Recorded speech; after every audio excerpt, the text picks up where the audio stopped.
siapa temannya yang tidak hadir hari ini? Watan ya? Berarti apa? Sakit ya? Oh ya, oke. Watan tidak hadir. Semoga teman kita lekas sembuh. Oke, terima kasih. Silakan duduk ke kelas.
Kepada bangsa kita.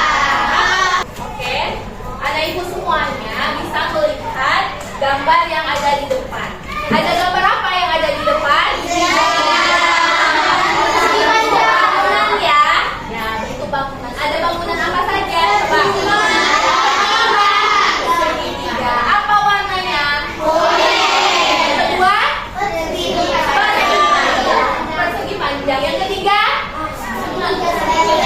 Segitiga. Yang keempat? Persegi panjang. Nah, sekarang ibu mau tanyakan, ya, menurut kamu untuk gambar 1, 2, 3, 4, untuk gambar yang kelima, kira-kira gambar apa? Raise hand. Coba. Segitiga. Segitiga. Benar segitiga? Benar. Oke. Gambar ke-6. Oke, coba. Persegi panjang benar? Oke, bagus. Gambar ke-7. Coba pilih. Segitiga. Gambar ke-8. Coba Maria. Persegi panjang. Nah, kenapa kamu bisa tahu setelah segitiga ada persegi panjang? Setelah segitiga ada persegi panjang. Karena gambar awalnya segitiga, persegi panjang, segitiga, persegi panjang berlanjut sampai akhir. Oh, berarti berulang-ulang. Oh, untuk Intan, karena awalnya berarti pertamanya segitiga, kemudian yang kedua persegi panjang, kemudian segitiga lagi, persegi panjang lagi. Berarti itu berulang-ulang. Berarti itu timbul suatu kebiasaan. Oke. Tepuk tangan buat Intan. Nah, Ibu, hari ini kita akan mempelajari bahasa yang dipahami oleh komputer. Dan KA, apa kemarin KA? Kecerdasan artifisial. Bagus, KA adalah kecerdasan artifisial. Nah, hari ini kita akan mempelajari tentang bahasa yang dipahami oleh komputer dan KA. Apa di sini? Apa namanya? Apa? Tujuan pembelajaran kita pada hari ini yang pertama, kamu mampu mengidentifikasi dan membuat pola sederhana hingga kompleks dengan tepat. Oke. Yang kedua, kamu mampu menjelaskan logika pembentukan pola dengan benar dan tepat. Yang ketiga, mampu menghubungkan dengan konsep coding dan kecerdasan artifisial melalui kegiatan berbasis code dengan benar dan tepat. Nah, ada satu pertanyaan yang ada di depan. Coba sebutkan contoh pola yang kamu temui di kehidupan sehari-hari. Apa contoh pola yang biasa kamu jumpai? Coba siapa yang bisa sebutkan? Tristan. Makan. Berarti setiap pagi itu setiap hari makan. Makan siang, makan sarapan dulu mungkin ya Tristan. Sarapan, terus makan siang, makan malam. Besoknya lagi apa? Diulang lagi. Makan siang, makan malam. Besoknya lagi sarapan, makan siang, makan malam. Nah, membentuk pola. Iya. Nah, jadi dia berulang-ulang nggak? Ya kan, berulang-ulang. Jadi berarti apa polanya? Ada sarapan, makan siang, makan malam. Besoknya diulang lagi, apa jadinya? Sarapan, makan siang, makan malam. Begitu seterusnya. Paham? Oke. Siapa yang bisa menyebutkan pola lagi? Ya, coba Intan. Mandi. Tepuk tangan dulu buat Tristan. Oke. Ya, coba Intan. Mandi apa polanya Intan? Mandi pagi. Mandi sore. Terus? Mandi pagi, mandi sore. Berarti polanya ada berapa? Dua. Kalau makan tadi ada berapa polanya? Tiga. Paham? Ada tangan buat Intan. Paham? Pertama yang muncul di pikiran utamanya adalah AI dan kecerdasan buatan. Apakah AI jahat seperti itu yang sudah menunjuk? AI jahat atau AI hanyalah khayalan pembetulan saja ya. Namun sebenarnya AI sudah merupakan kenyataan dalam kehidupan sehari-hari kita. Kalian sering loh menggunakan AI. Ketika buka handphone, fitur fingerprint atau face unlock menggunakan AI untuk dapat mendeteksi sidik jari atau wajah kalian dengan lebih cepat. Ketika googling, adanya AI akan memberikan hasil pencarian yang lebih sesuai dengan minat dan kebutuhan kalian. AI juga banyak digunakan pada berbagai aplikasi loh. Contohnya fitur deepface pada Facebook yang mampu mengenali wajah yang ada di dalam foto. Filter foto juga menggunakan AI agar dapat menyesuaikan dengan bentuk wajah. Kalau kalian terbiasa nonton atau like konten K-pop misalnya, akan muncul rekomendasi konten yang enggak jauh-jauh dari K-pop juga. Bukan hanya di media sosial, rekomendasi musik atau film di aplikasi streaming, iklan produk pada e-commerce, rekomendasi dari virtual assistant seperti Google Assistant atau Siri juga menggunakan AI untuk mempelajari dan menyesuaikan dengan aktivitas yang biasa kalian lakukan. AI juga ada pada Google Maps untuk menganalisis rute yang paling cepat dan perkiraan waktu yang dibutuhkan. Pada game online, AI dipakai untuk mengendalikan permainan bot dan membuat karakter serta grafis permainan menjadi lebih hidup dan realistis. Lalu, apa itu AI? AI atau Artificial Intelligence atau kecerdasan buatan adalah sistem yang memungkinkan mesin atau komputer untuk berpikir, belajar, dan melakukan tugas seperti manusia. Istilah AI muncul pada tahun 1956 dalam konferensi Dartmouth yang diinisiasi oleh John McCarthy, seorang ilmuwan komputer asal Amerika Serikat. Di antaranya ada 4 teknik dasar pada AI, yaitu searching, reasoning, planning, dan learning. Searching adalah teknik menemukan langkah-langkah yang sistematis untuk mencapai suatu tujuan atau solusi. Contohnya AI pada Google Maps. Reasoning adalah teknik menarik kesimpulan berdasarkan fakta-fakta yang ada. Contohnya AI pada aplikasi pendiagnosa penyakit. Planning adalah teknik memecah masalah kompleks ke dalam sejumlah operasi yang lebih sederhana. Contohnya AI pada mesin perakitan kendaraan. Learning adalah teknik mengajarkan pola-pola data untuk memperoleh pengetahuan. Contohnya AI pada sistem mobil tanpa pengemudi. Lalu, apa saja ya keunggulan menggunakan AI? AI dapat menyelesaikan tugas dengan cepat dan efisien sehingga dapat menghemat waktu dan sumber daya. AI dapat menganalisis data yang besar dan kompleks serta menemukan pola dan tren dari data tersebut. AI dapat bekerja secara konsisten dan mengurangi kemungkinan human error yang biasanya disebabkan pengertian manusia. Selain itu, AI dapat bekerja 24 jam penuh, tidak seperti manusia yang terbatas. Sebaliknya, apa risiko menggunakan AI? AI membutuhkan data yang besar dan berkualitas tinggi untuk belajar dan beroperasi secara optimal. Kualitas data yang buruk dapat memunculkan hasil yang tidak akurat. Lalu, analisa atau rekomendasi yang diberikan oleh AI juga akan mengandung bias pada data yang diberikan kepadanya. Contohnya, jika data yang diberikan pada AI kebanyakan berasal dari pasien lelaki, maka analisa penyakit yang diberikan AI akan lebih sesuai untuk kondisi pasien laki-laki dibanding pasien perempuan. Selain itu, ada juga resiko keamanan privasi. AI dapat merekam informasi pribadi dan segala aktivitas di dunia online. Data-data tersebut dapat disalahgunakan untuk tindakan kejahatan.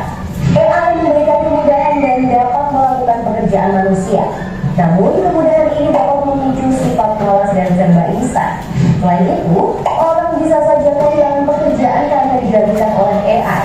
Contohnya, pekerjaan customer service yang mulai digantikan dengan chatbot AI.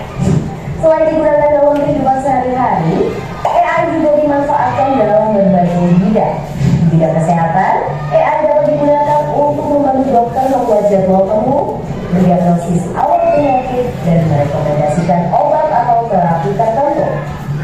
Di bidang keamanan, AI digunakan dalam kamera untuk mendeteksi adanya aktivitas yang mencurigakan. AI juga digunakan dalam keamanan cyber untuk mendeteksi serangan di dunia maya.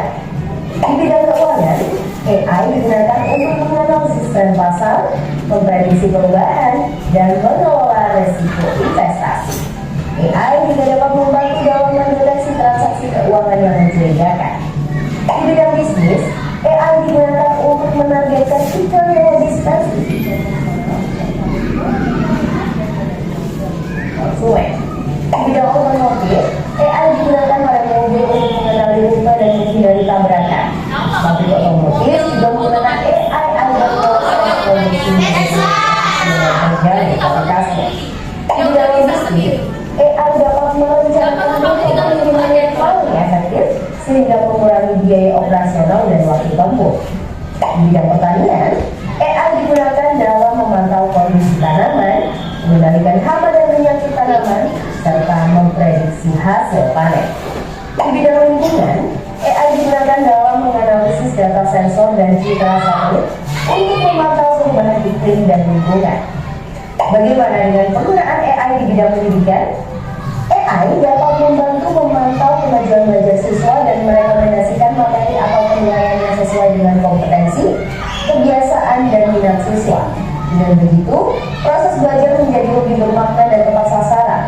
Untuk bahas lebih lanjut mengenai AI di bidang pendidikan, simak video berikut ini. Wah, banyak banget ya manfaat dari AI. Meskipun begitu, teknologi AI tetap memiliki batasan dan resiko. Jadi, kamu perlu paham hal ini agar bisa menggunakan AI secara kritis dan bijak. Teknologi AI apa nih yang sudah pernah kalian gunakan? Kira-kira kalian ada ide mau mengembangkan AI yang seperti apa? Yuk, tulis pengalaman dan idemu di kolom komentar. Jangan lupa untuk like, komen. Oke.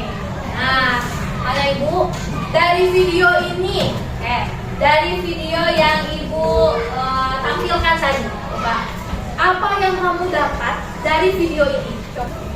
Ya, coba Insan, apa? Ya, penggunaan AI jangan digunakan secara berlebihan. Jadi AI ini banyak manfaat, tapi kita harus cek lagi apa kebermanfaatannya dan kita sesuaikan lagi. Nah, misalnya kamu membuka HP, ya. Biasanya kalau membuka HP bagaimana? Pakai sidik jari. Bisa pakai sidik jari atau nggak bisa membaca sidik jari kita. Lebih apa jadinya kalau pakai sidik jari? Kalau nggak pakai sidik jari gimana? Semua orang kalau dia dapat HP kamu, bisa jadi dia bisa membuka yang ada di HP kamu. Anda tahu di sini ada data pribadi kita. Apalagi bisa lewat dari apa? Apa namanya istilahnya? Pikir komputasional adalah proses berpikir untuk menyelesaikan masalah dengan efektif dan efisien. efisien. Dalam ilmu komputer, proses berpikir ini dilakukan sebelum mulai menulis coding atau pemrograman. Jika sudah direncanakan dengan baik, maka coding yang ditulis akan sesuai dengan kebutuhan dan dapat diselesaikan dengan cepat dan tepat. Tapi ternyata berpikir komputasional juga bisa dilakukan tanpa komputer dan tanpa internet loh. Malah sebenarnya kita pun sudah menerapkannya dalam kehidupan sehari-hari. Mulai dari mengatur gigi, mencatat ringkasan pelajaran, hingga menyiapkan tas untuk sekolah besok. Wah, kalau kita sudah bisa menerapkannya setiap hari, berarti kita semua sudah mampu dong. Sebelum itu, contoh-contoh tadi kan menerapkan berpikir komputasional pada masalah yang sederhana. Masih banyak nih masalah yang lebih kompleks, seperti misalnya mengatur keuangan bulanan, apa yang harus dilakukan kalau kamu tersesat di tempat baru, hingga memilih jurusan dan karir. Lalu yang lebih penting lagi, ketika kamu dewasa nanti, kamu akan menghadapi era industri 4 dan bahkan 5. Di sini kamu perlu catatan untuk memanfaatkan dunia digital, mulai dari mencari dan memilah informasi yang kamu perlukan, sehingga menggunakan informasi itu untuk membuat keputusan penting dalam hidupmu. Menghadapi masalah kompleks kehidupan di masa sekarang dan masa depan ini mirip seperti merencanakan coding yang sudah dibahas sebelumnya. Kuncinya adalah memahami masalah dengan tuntas dan mencari cara menyelesaikan yang efektif dan efisien. Nah, kalau begitu, bagaimana Anda kita bisa berpikir komputasional? Sekarang kita bahas ya 4 landasan dari berpikir komputasional. Yang pertama, dekomposisi.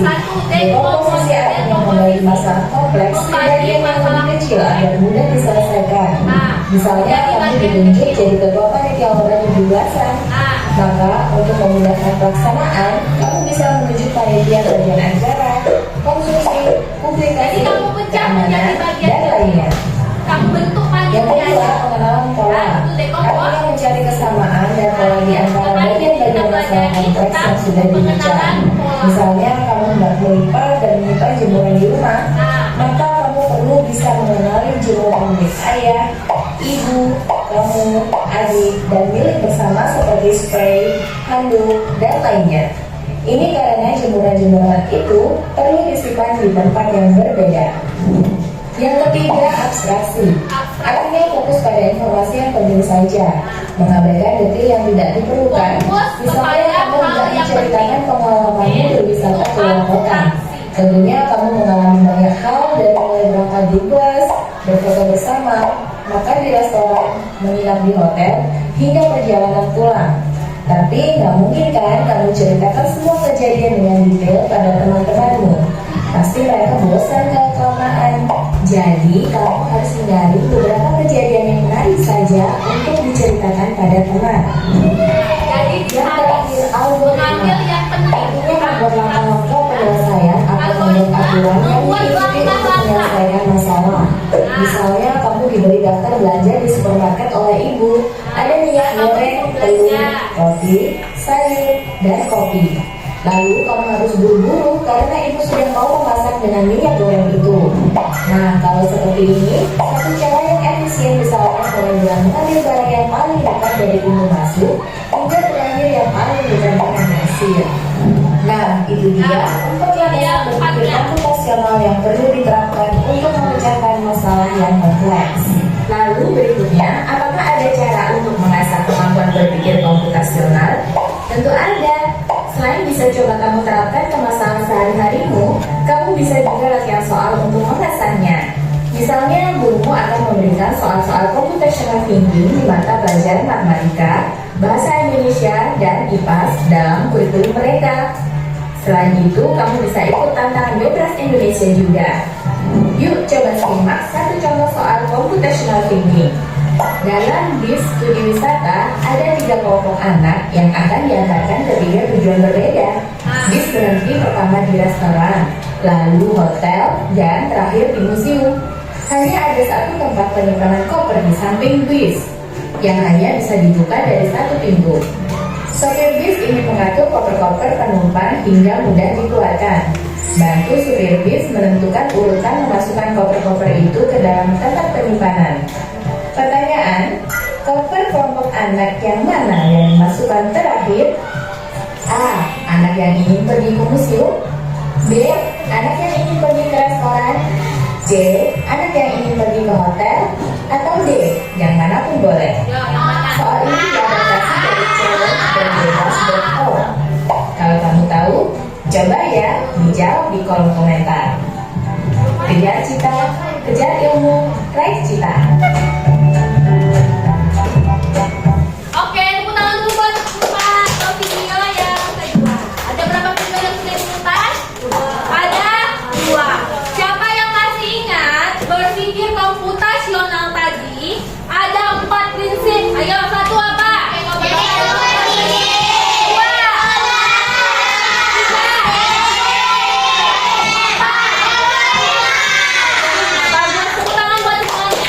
Ibu ada 1 pertanyaan. Bagaimana kamera bisa mengenali wajah? Ada yang bisa jawab? Coba. Ya, satu-satu. Coba Akifa. Lainnya, coba Amalia. Karena adanya AI. Oke. Nah, yuk kita lihat jawabannya bersama. Ya, kamera itu hanya mengambil gambar kamu supaya bisa tahu wajah. Kamera dibantu oleh siapa? Komputer punya program khusus yang bisa melihat bagian wajah. Ya. Nah, ada mata, hidung, mulut, dan dibagikan dengan data yang bisa. Jadi intinya apa? Apakah kamera bisa? Bagaimana cara kamera bisa mengenali wajah? Dengan iya, dengan apa? Bukan kamera hanya bisa mengambil gambar, tapi dengan bantuan komputer. Oke, pertanyaan kedua. Mengapa komputer bisa menebak pola, sedangkan manusia melakukannya dengan cepat? Coba. Karena itu kita sendiri yang melakukannya. Karena Kita sendiri yang melakukannya. kita sendiri yang melakukannya. Oke, lagi yang lain? Yang lain? Ada lagi yang bisa? Oke, karena adanya AI. Makanya komputer bisa menebak pola, sedangkan manusia tidak bisa. Oke, kita lihat jawabannya ya. Nah, coba baca sama-sama. Manusia sudah terbiasa mengenali wajah dan pola dari otak. Nah, kayak kamu, setiap hari kamu jumpa Regina nggak? Iya. Misalnya berjumpa saat sampai di sekolah, udah tahu itu Regina, ya kan? Iya. Kemudian komputer bisa menebak pola karena sudah apa? Sudah dengan banyak, tetapi tidak sehebat dan sefleksibel manusia. Tetap berbeda ya Naya, antara manusia dan komputer. Silakan lihat di depan. Oke, Ibu mempunyai soal pertama. Ya, ada beberapa angka yang ada di sana. Oke, sebentar. Soal pertama, 5. 10, 15, 20, Oke, berarti berikutnya berapa? 25, 30. Benar? Nah, Berarti polanya yang kedua. Merah, hijau, merah, hijau lanjut. Merah lagi, hijau benar. Oke, bagus. Semangat. Coba perhatikan. Halo teman kece, kembali lagi bersama saya Kak Eka. Kali ini kita akan membahas soal tentang pola bilangan. Nah, coba perhatikan Carilah semuanya. jawaban yang tepat untuk melengkapi pola bilangan berikut. Oke, pola bilangan artinya kumpulan angka yang membentuk pola tertentu. Pola bilangan didapatkan dari penjumlahan atau pengurangan angka sebelum dan sesudahnya. Kita hitung banyak gambar pada soal. Kotak pertama terdapat 2 ekor musang. Kotak kedua terdapat 5 ekor musang. Kotak ketiga terdapat 8 ekor musang. Nah, dari gambar musang tersebut kita dapat membuat pola bilangan yaitu 2, 5, 8. Kita lihat angka pertama dan kedua terlebih dahulu. 2 ke 5 berarti ditambah 3, karena 2 ditambah 3 sama dengan 5. Berikutnya 5 ke 8 berarti ditambah 3 juga, karena 5 ditambah 3 sama dengan 8. Berarti pola bilangannya yaitu ditambah 3. Bilangan berikutnya 8 ditambah 3. Hasilnya berapa? Ya, 11. Berarti bisa disimpulkan bahwa pola bilangan yang terbentuk adalah 2, 5, 8, 11. Selanjutnya, kita cari kotak yang memiliki 11 bilangan. Bagaimana kalian bisa menemukannya? Betul sekali, ada pada pilihan jawaban yang C. Kalau apa? Ayo. Kalau manusia mengenali wajah lebih cepat dan lebih fleksibel. Oke, kemudian pola ya. Sedangkan komputer bisa mengenali wajah tetapi tidak secepat manusia. Kalau apa? Kalau komputer? Oh, tidak secepat manusia. Oke, lagi ya. Melalui data. Sedangkan manusia itu dengan kebiasaan. Oke, sekarang siapa anak ibu yang bisa memberikan kesimpulan dari beberapa video yang sudah ditampilkan tadi? Kita lihat ya bersama. Nah, apa yang bisa kita simpulkan? Ada tentang apa yang kita pelajari tadi? Pola. Pola adalah dasar berpikir komputasional. Kemudian mesin AI belajar dari apa? Dari pola. AI itu belajar dari pola. Dia menangkap pola yang ada. Oh, ternyata polanya seperti ini. Nah, dari situlah AI itu bisa dapat belajar, ya. Nah, kemudian apa lagi? Pola bisa apa? Mempermudah pemecahan masalah. Oke. Nah, anak ibu semuanya, pada hari ini ibu akan membentuk kamu membagi dalam kelompok. Ini kelompok 1, kelompok 2, kelompok 3, 4, 5, dan 6. Oke. Di setiap kelompok ibu akan berikan ini, ya. Ini adalah LKPD, lembar kerja peserta didik. Nah, setiap kelompok ibu akan bagi 3 kertas, ya. Kertas pertama, nah di sini kamu bisa lihat kamu buat nama kelompoknya. Kamu kelompok berapa, kemudian kelas berapa, ya. Nah, di sini ada contoh analisis polanya. Untuk kertas kedua berwarna ungu. Oke. Nah, kamu isi. Jika kamu tidak bawa ke warna, kamu bisa isi di sini dan buat warnanya apa dengan tulisan tangan. Paham? Paham? Oke.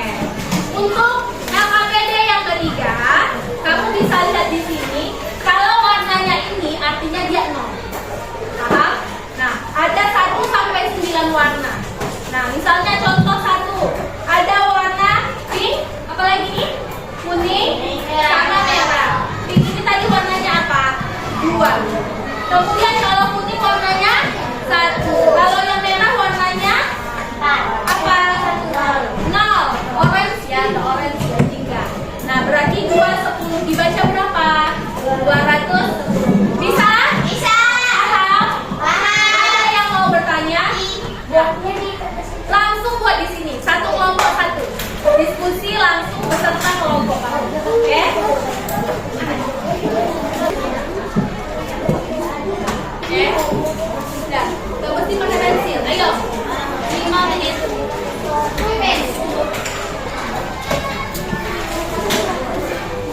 Ya, coba. Kan ada ramai, ada beberapa LKPD. Satu bisa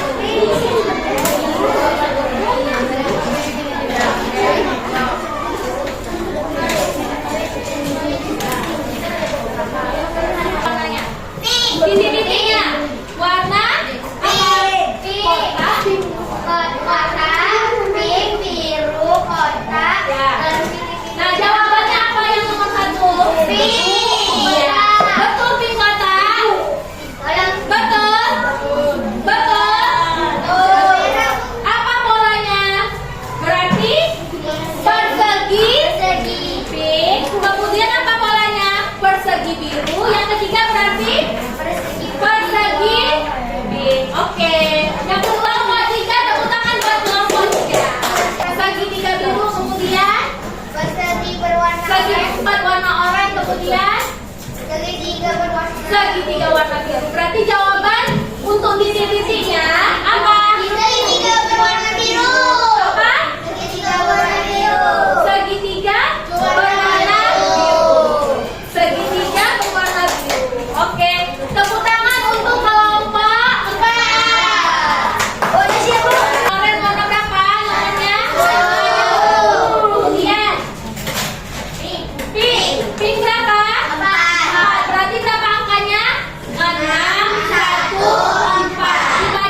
Komputer memiliki komputer memiliki data yang khusus. Yang bisa berpikir Seperti manusia. komputasional seperti manusia. Salah satunya dengan prinsip apa tadi yang kita pelajari? Pola. Pola. Ya, kita lihat jawabannya ya. Tepuk tangan dulu buat Intan. Oke, kita lihat jawabannya. Ayo, kita baca sama-sama. Ayo, baca sama-sama.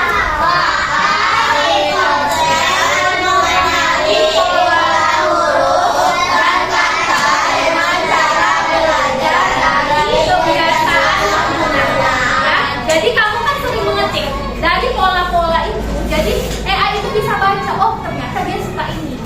Pernah nggak kamu misalnya buka YouTube, kamu mau mencari tentang kipas, bagian-bagian telinga. Pernah nggak seperti itu? Nah, itu muncul referensi lainnya tentang bagian-bagian telinga. Ada nggak? Ada. Nah, itulah karena pola yang kamu ikuti tentang itu. Paham sampai di situ? Nah, lagi. Kamus bawaan dan urutan huruf yang sering muncul bersama. Apa yang sering kamu munculkan itulah pola. Itulah yang terdeteksi oleh AI. Kemudian sehingga bisa memprediksi huruf atau kata berikutnya untuk mempercepat proses pengertian. Nah, satu. Ibu bacakan. Apa pola yang paling mudah kalian temukan? Siapa yang bisa jawab? Ya, coba Askana. Pola apa yang sering Askana temukan? Sholat. Oh, pola sholat tadi. Yang kegiatan sehari-hari sholat ya, subuh, zuhur, asar, maghrib, isya, besok ulang lagi.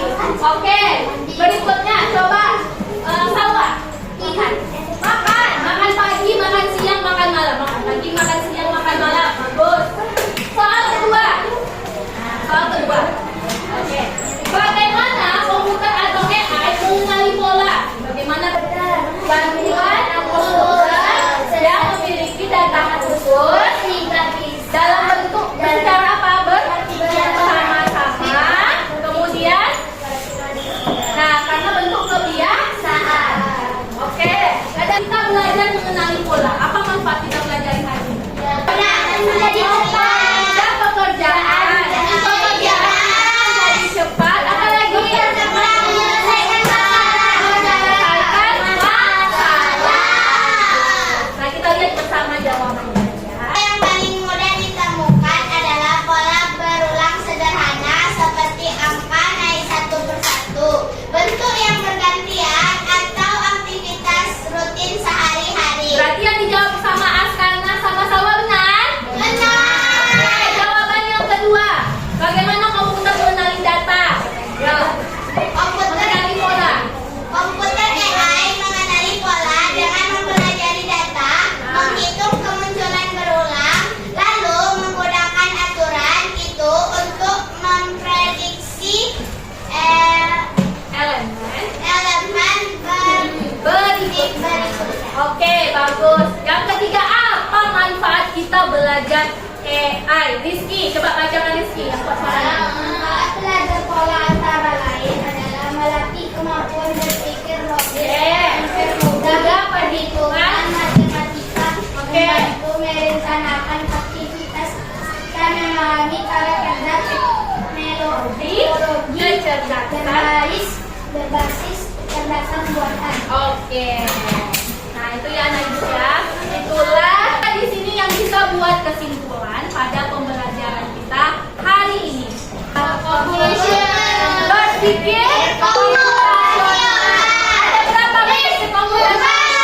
Kita lihat.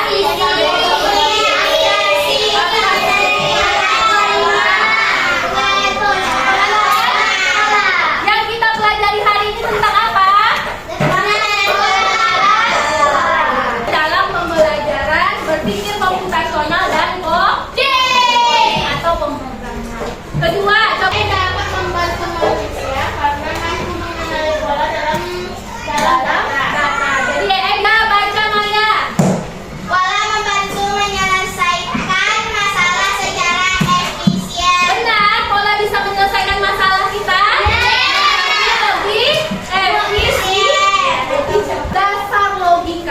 Jadi pola itu adalah dasar logika dalam pembelajaran dan kecerdasan artifisial.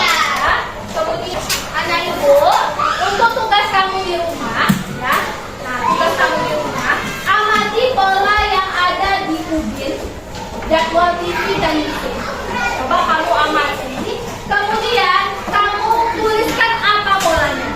Ya, kamu buat 2 saja, ya. Amati pola yang ada di rumah. Oke, kamu punya soal latihan. Silakan ambil kertas selembar, buat nama. Nanti kamu tinggal jawab A, B, atau C. A, B, C. Lanjut kelompok 5.